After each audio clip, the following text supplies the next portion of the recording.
YouTube can't go one day without making a decision that is ultimately going to lead to the death of the platform. And they're probably doing this because TikTok is doing the same exact thing, which why are you trying to copy TikTok? What are they doing exactly? Where they are changing how views are counted on a video. And I would argue this change is actually worse than getting rid of dislikes. And you know they ultimately got rid of dislikes, most likely from major companies not being able to hide from controversies on their platform by getting ratioed every time they're in a major controversy. But they are changing views to count immediately after you see one frame of a video. If you see one frame of any video, it will count as one view. Getting rid of dislikes was a terrible change, and literally everyone except major companies agree with that. And now they're making another terrible change, which is arguably worse than getting rid of dislikes. And keep in mind, getting rid of dislikes is something the YouTube creator himself denounced. Why can't YouTube go 1 week without making a terrible change to the platform? Here we go again with YouTube changing something that isn't broken to the detriment of everyone. So what does this mean for YouTubers? Well, instead of getting paid per 1,000 views, like we normally do, it's probably going to be replaced with how YouTube Shorts does it, which is where basically if a short has 1 million views,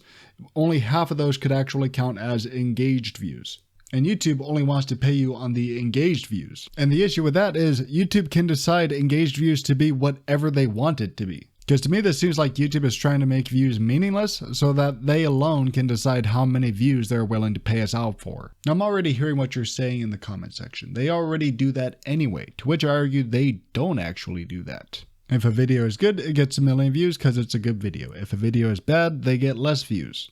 So now my video could potentially get 1 million views and YouTube can decide, yeah, even though you got 1 million views, we are deciding only 200,000 of those views actually count towards you actually getting paid. Because if my video gets 1 million views right now, most likely all of those viewers were engaged already. But now potentially some of the 1 million viewers saw an ad on my video and did not engage with the content, and I don't get paid off of those views. So what's going to happen now is my video could get a view from 1 frame and they see 1 ad. I don't get paid for that because YouTube has decided that I don't get paid for that because they did not stay to engage with the content. While at the same time making views just a stupid, useless statistic that no one is going to trust anymore. Because I know roughly how good a video is at a glance by how many views it has. Because I've been watching YouTube for decades, I know roughly how good a video is going to be based on the amount of views it has. And now after August 24th, it's going to be a totally made up imaginary number. And what we're going to see is we're going to see videos get hundreds of millions of views, even though the video itself is terrible, by it being clickbait and it having a clickbait title. Because the way YouTube works now, if you have a clickbait video, people are just going to leave and you're not actually going to get too many views from it because people can tell immediately that it's just clickbait. But now we're going to have this issue where videos get hundreds of millions of views, even though the video itself is terrible, simply because you think a video with a high amount of views is automatically a good video. And why do you think that? Because it's been that way since the start of YouTube. And I would argue that this change is actually worse than getting rid of dislikes, because getting rid of dislikes at least benefited major creators by them being able to hide from their major controversy by not having a public dislike count. And this decision hurts creators and viewers because creators lose what has been considered a view for literally decades, and viewers are not going to know what is a quality video anymore. You could argue that getting rid of dislikes ultimately helped creators by them being able to hide from any backlash. This change just hurts everyone involved.